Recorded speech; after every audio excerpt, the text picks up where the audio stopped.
Hello, everyone. This is Adam Meister, the Bitcoin Meister, the Disrupt Meister. Welcome to the One Bitcoin Show. Today is December the 19th, 2018. Long-term thinking, value your wealth in Bitcoin. Strong hand, offended by selling. Be a unique beast, unconfiscatable. Strong hand. Okay, guys. Bitcoin is the apex predator. Check out all the links below. T-shirts, affiliate links. Yeah. So here, let's start off with a tweet from a guy in Israel. You guys have heard of this dude before. Udi Werthenheimer. He is big on Twitter.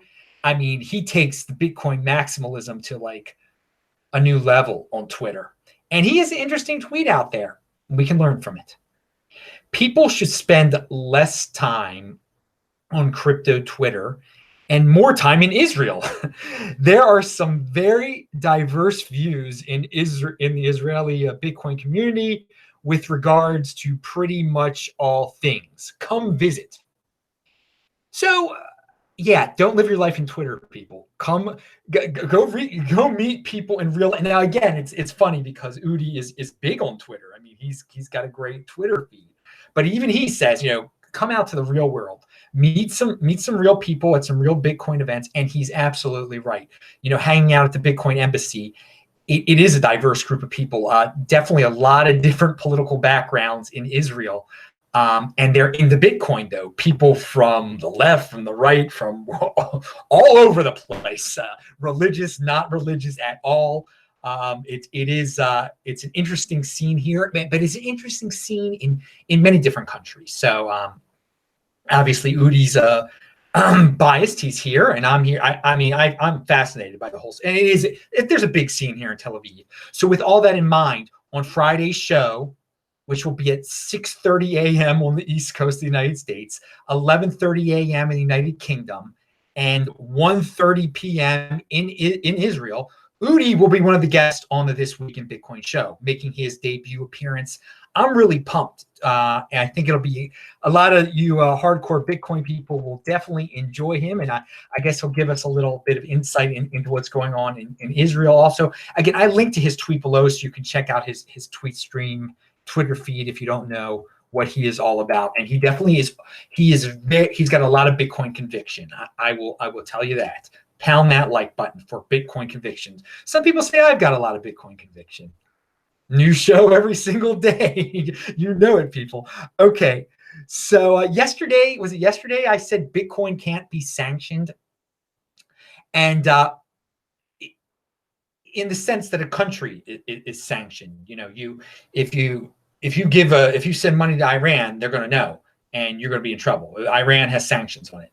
But specific Bitcoin addresses, yeah, they probably can be sanctioned, but that's not Bitcoin. It's so easy to get around that. The person just creates a new address. And also, if you're totally anonymous if you bought your Bitcoin on the street and then you send it to a sanctioned address, you're not going to get in trouble because it's your ID is not. Now, don't do anything like that. Of course, please don't think of doing anything. I don't. And I'm really stressing that what I just said. Don't do that because of another story I'm about to tell. And well, first of all, I was going to lead into that story by Monero really can't be sanctioned, because all those they don't know if you do it right from your Monero address, you send it to a listed Monero address that for some reason got sanctioned. Someone found out this was a bad Monero address. Bad. They can't even tell where it's coming from. What address? If you've got a public Monero address, you can't see where the Monero is coming from. If I sent Monero there, they wouldn't know it was from me if you do it correctly. Now, again, I'm bringing all this up, Monero and sanctioned and whatever, because a few days ago, let's leave it. I'll try to be a little vague about this. I received a notification from YouTube, violation of YouTube's policy on harmful or dangerous content. And it was about it was in reference, and that's all it said. It didn't say what it was. I went to the video, which had already been erased by them. And I could only see the title. And the title included Monero. I talked about Monero. I specifically talked about some of the use cases of Monero that the United States government was concerned about. A person from the United States government had openly discussed some aspects of Monero that he was concerned. He wasn't concerned about Bitcoin. He was concerned about Monero. And so, I guess it was some artificial intelligence by YouTube identified my video and gave me a community strike for this video. So I appealed it. And by the way, when you have a strike, you can't do live videos anymore. So I immediately appealed it. Well, I had to go to synagogue. I woke up. It's a long story. So I had to worry about it when I was in the synagogue. When I came back, I immediately appealed it. And I explained I'd only discussed what someone had said about Monero. I hadn't encouraged anyone to do anything wrong with Monero. I do not encourage people to do bad things, as I stressed beforehand. Luckily, I guess my appeal, which was, they only let you do like a one-line appeal. You can't write like an essay. It's like only a few words. A real human read it apparently and reinstated everything. The video is back up there. I can do live shows and everything. But for a moment, I was quite concerned. Now I'm sharing all of this because this is serious. This is Monero. Monero is legit, man. I mean, if it can trigger such type of. And again, I might have used some key words that triggered the AI in association with Monero. It probably just wasn't the word Monero. But eventually, it probably will be the word Monero. Eventually, it might be the word Bitcoin too. That gets you, and that's YouTube's prerogative. But I think all the Monero fans should derive some hope from this, that they've got something legitimate on their hands that people are concerned about. And yeah, I was going to say? Oh, and if Monero is targeted in a major way, and I think it will be, I think some governments will probably be like, we can't mess with this big Bitcoin behemoth.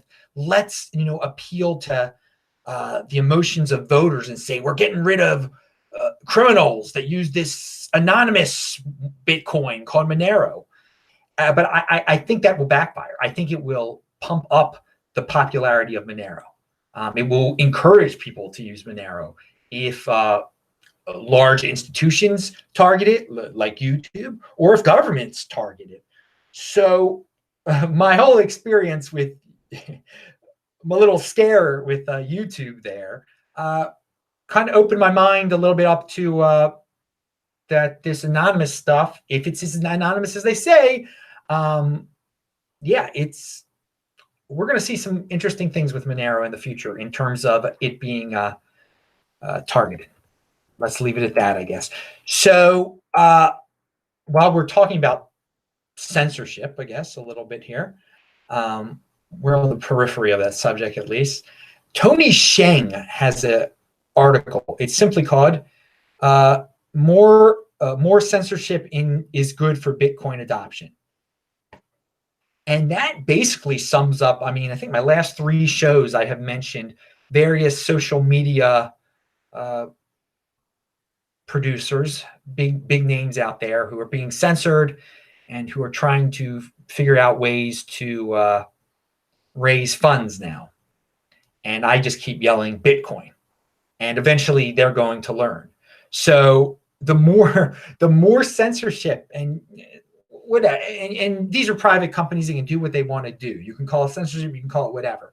But the censorship by others is very good for Bitcoin adoption, and people will figure it out eventually. They will figure it out. It's taking them.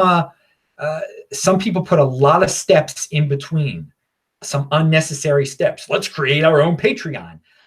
I'm telling you, that's a really complicated extra step to figuring out that Bitcoin is the answer to your censorship issues. All right. So let's talk about two of my buddies who are in motion real quick. Daniel, the 21 million. I haven't heard from him for a while, but Rocky informed me that they're both working on justlearnbitcoin.com. I mentioned their site before, but they've got a special package, the best long-term storage solution and end-of-life planning for Bitcoin. Launch date January 3rd, 2019. Okay, they do some educational stuff. Check them out. They're having some big launch on January the 3rd, which of course is a huge day in Bitcoin history. It's a 10-year anniversary. And here in Israel and all over the world, there are going to be parties that day. And again, in Tel Aviv, I linked to their party below. Hopefully, I will be doing a live stream from there. And I'll do a huge Ask Me Anything from there if all goes well. And yes, there's a 7-hour time difference. So right now in Tel Aviv, it's midnight and it's 5 p.m. back in Baltimore and New York. So, on January 3rd, when people are partying here at midnight, you'll be able to see it all at 5 p.m. from the comforts of your own home. And again, you can buy tickets below if you're in Tel Aviv, if you're coming to Tel Aviv. And they might have some they're working on a special maybe that would encourage some international people to come. All right. So Andreas Antonopoulos has a new video, relatively new video out there. What is the appeal of sound money? It's the name of it. And it kind of hits on, it talks about the 21 million limit, which I, of course, love. And I talked about in yesterday's video. Again, check out yesterday's video, link to below, disruptmeister.com, techbalt.com. Follow me at techbalt, TECHBALT. Subscribe and pound that like button right this second. So in this video, there are a few different things that he brings up. He talks about the moon keeps on getting redefined. And he talks about back in the old day when people, had bought Bitcoin for $3 and the moon then was $25. So they sold. So a bunch of people did not have the, they didn't have the conviction. They didn't have the patience. They didn't have the long-term thinking to hang on, to understand that the moon in terms of fiat will be redefined over and over and over again. So that's something I took away from that video, and I think all of you should take away. If you think about fiat price and you talk about going to the moon, and then when it hits that moon and you like, well, it hit the moon, I'm going to sell now. You got to remember, dude, the moon gets redefined all the time. He points out that in the United States, what we call hoarding is called savings in the rest of the world. Keep that in mind, my fellow Americans, and not my fellow Westerners also. We've lost the meaning of savings. People call it hoarding. No, it's saving, okay? Save your Bitcoin, hoard your Bitcoin, call it whatever, it's saving. So the last 5 minutes of this video, and again, it's linked to below, he talks about how in Greece, when they kept on printing the drachma back in the day, and this is for all you people who don't care about Bitcoin's limited supply. They kept on printing the drachma, and what people would do is they would buy 2 washing machines because everybody needs a wash. They would use one washing machine, and then one washing machine they would just keep in like bubble wrap or whatever. They were valuing their wealth in washing machines because they could always their so-called savings in drachma was being inflated away. At least they could trade in their never before used washing machine if need be for some drachma that they could use to now inflated drachma, but a lot more drachma that they could buy, livable things with, things they needed to live. And it was a store. The washing machine became a store of value, which just shows. And he says, this hasn't happened in America, and he hopes it never happens in America. And we don't understand it. You don't understand it until your value. You don't really appreciate this 21 million limit until you're valuing your wealth in washing machines. And anyway, Andrea, it's a good video. Watch it yourself. Link to below. So let's talk about some people, other people that are in motion. I've mentioned Cryptography before. I've worn his shirts before. This is not one of his, but again, it linked to below if you want to buy shirts. I don't have a deal with Cryptography now. There used to be a Meister discount with him, but anyway, he's a cool dude, and he has a Lightning Network going on right now. There's a Lightning Network auction. Okay, now listen to how this art auction. He's selling his art via the Lightning Network. I'm holding an auction, and again, if you want to participate in this, you have like 2 more hours to do so. So click on that link right now below. I'm holding an auction for a new work, Black Swan, which will be up for bid today from 1:30 p.m. to 7 p.m. Eastern Standard Time. I don't know why he gave such short notice. He's an artist at cryptograffiti.auction. The catch is, no offense to the artist people, but they're not the best marketers in the world.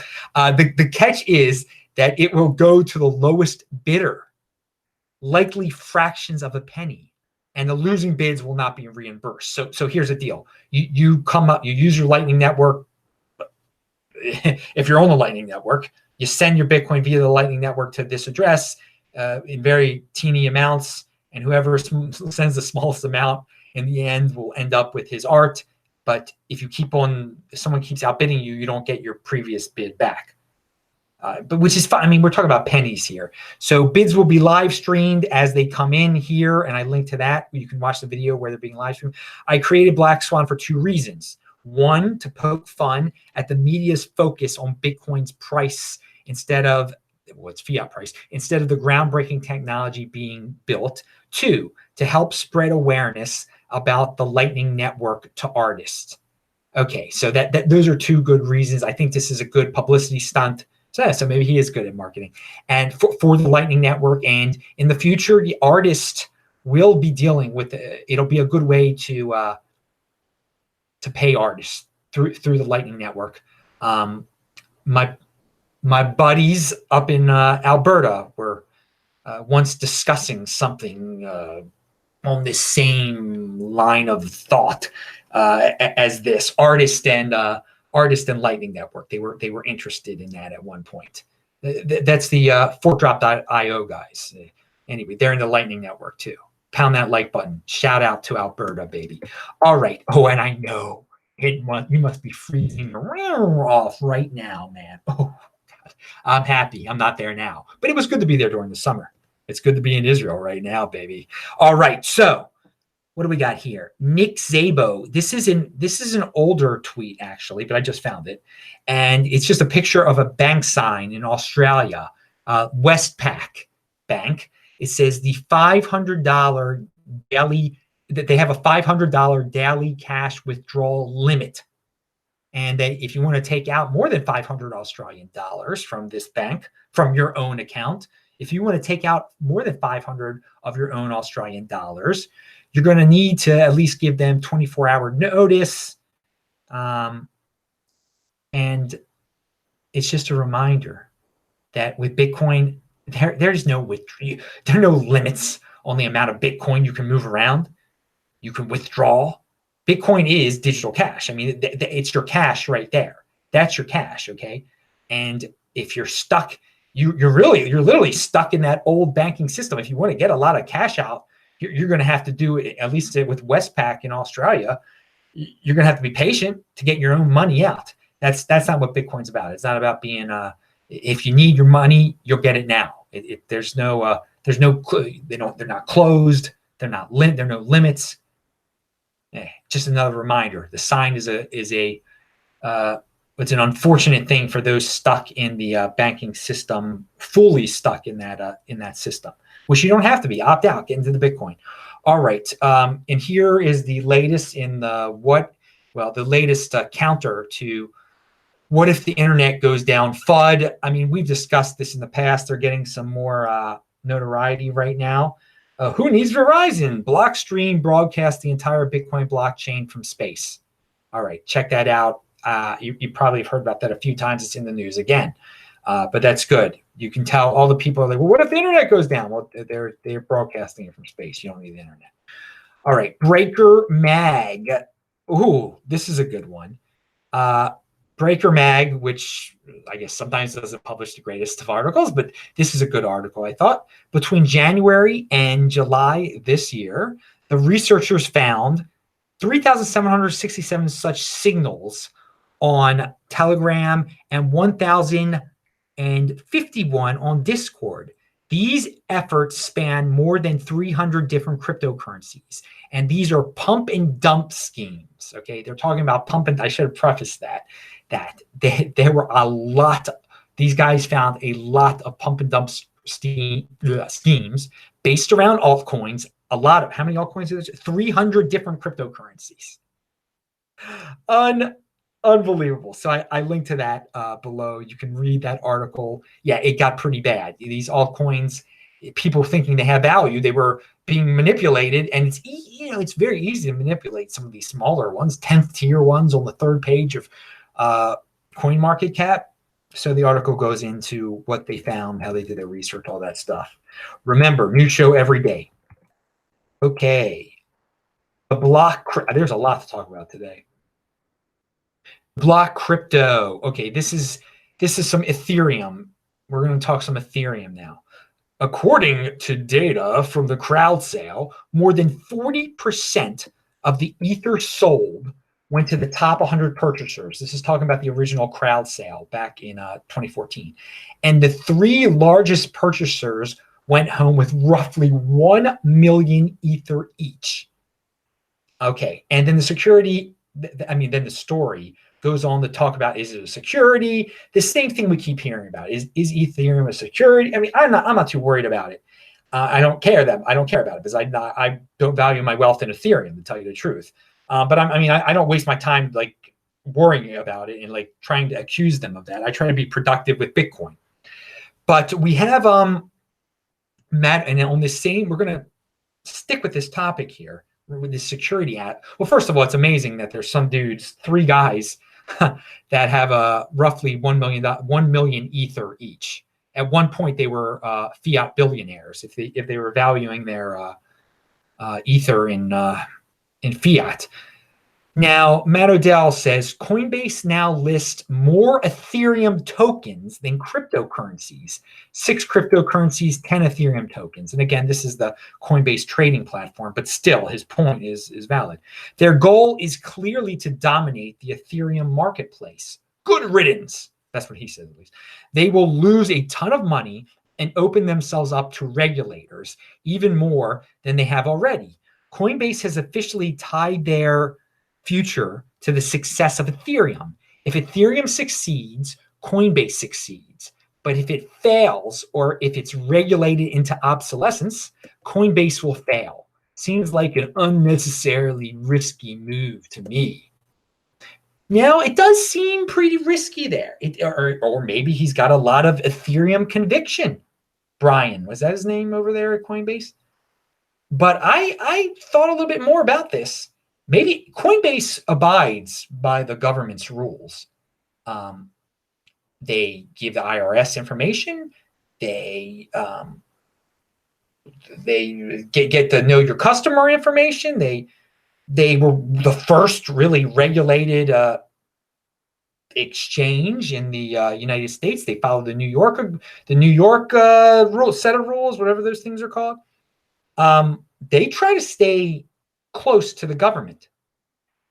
It wouldn't shock me if they have some insider information that Ethereum is never going to be a security, that there's nothing, that all this FUD about Ethereum that's been going around for a few months now is not, maybe Coinbase knows it's all nonsense. And if you had inside information about Ethereum, that all the FUD around Ethereum was nonsense, the best time to get involved in Ethereum would be now, when it's at its lowest, when it's at its lowest point. You could dominate this wretched Ethereum market, Ethereum token market, and then you would know that in the future, nothing bad's going to happen, and then it's going to pump again. So there's an interesting theory that I just came up with. I don't know. Maybe Coinbase knows something that Matt doesn't know, that I don't know, that all of us don't know, that this Ethereum thing, that Ethereum and Vitalik have nothing to worry about from the government. I'm not saying that. that they do. I mean, I'm no expert in securities. Again, I value my wealth in Bitcoin. The Ethereum thing is a side story, but obviously it's a big story. And especially since Coinbase has, one thing that can't be argued is Coinbase has clearly gone this Ethereum route. They try not to say the word Bitcoin, and it's clear what direction they're going in with the tokens. I mean, they could have just listed all sorts of altcoins, but they're going with Zaliqua on Monroe Street. So I mean, again, and people, God, that's the way. If someone said, "Well, why are you still down on Zaliqua?" It was just bots that were posting it. Well, why were bots set up in the first place to spam Zaliqua of all tokens on people's YouTube comments? Why was that? What was the incentive? There was an incentive there. The way the Zaliqua incentivized its users or its promoters was to spam people. And it was a spam coin. How can one now like forget that? Oh, just forget about their origin story. Totally forget about that. Oh, it's great that Coinbase. No, I'm not going to forget it. It was so friggin' annoying. And it seemed like BitConnect. So no, I'm not doing any further research into Zaliqua.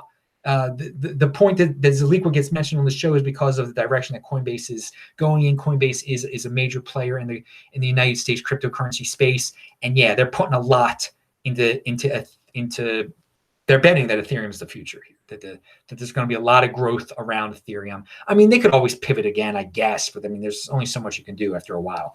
All right, and then on this note with Coinbase, and again, they've created, what is this?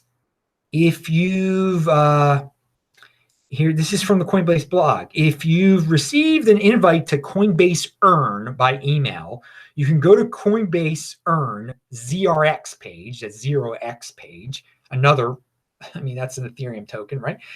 Page to earn small amounts of cryptocurrency by completing educational tasks like short video lessons and quizzes. But if you haven't received an invite yet, don't worry. You can still view all educational content on Coinbase and Earn page for free. All right, Coinbase Earn page. So, okay, they're giving away 0x is the bottom line here. Just like blockchain.info is giving away Stellar, they're giving away 0x if you learn. I mean, this is, I think Whale Panda say, they can't sell it, so they're giving it away type of thing. I mean, yeah, they can do what they want to do. It's going to, maybe it'll encourage more people to sign up for Coinbase, and maybe a few of them will wake up and just buy Bitcoin instead. I seriously doubt it if they're intrigued by free 0x. And again, the 0x, only certain people can get it, and you have to take the Coinbase brainwashing class or something like that online to get it. It's linked to below. You can check it out for yourself. It's so revolutionary over there at Coinbase, giving out the 0x. I guess 0x is better than Stellar, right? I mean, that's better than blockchain. But blockchain.info, you get to Stellar, you have to give up your personal information. You've already given up your personal information to Coinbase. So I guess blockchain.info thing is worse. All right. But hey, they can do what they want to do. Personal responsibility is the new counterculture. You don't have to opt into that thing. You don't have to play that game.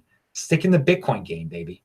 So speaking about the Bitcoin game, Bitcoin Magazine, I haven't even had time to read this article yet. It's by Aaron von Weerdum. And again, Bitcoin Magazine's picking up on the only Bitcoin trend. They're just talking about Bitcoin from now on.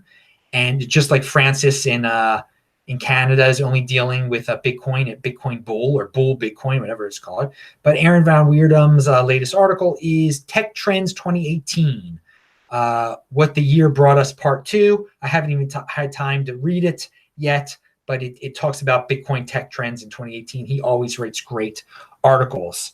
All right, finally, this is by Magic. This guy calls himself Poop or something. Quite a mature Twitter name there, but he's got a good Twitter tweet here. Don't make the mistake of thinking that cryptocurrencies won't evolve. The space is constantly developing, much like the internet in the 90s. It was slow back then. Nobody understood the concept of email, and the opportunity was missed by many. Crypto is similar, in my opinion. I would just replace the word crypto with Bitcoin.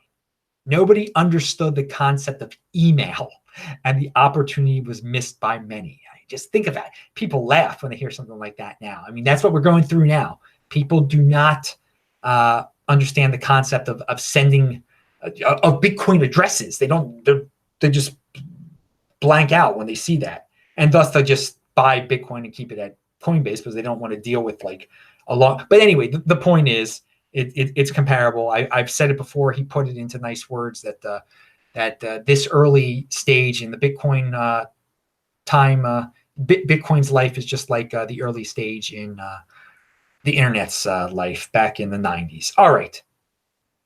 Bang that bell button, click on those squares, pound that like button. I'm Adam Meister, the Bitcoin Meister, Disrupt Meister. Remember to subscribe to this channel, like this video, share this video, check out the link section below. I'll be back on Thursday around this time, and again on Friday, 11:30 a.m. London time, 6:30 a.m. New York time is the This Week in Bitcoin show. I'll remind you again, and Udi from Israel will be one of the guests. I'm working on the others. See ya. Bye.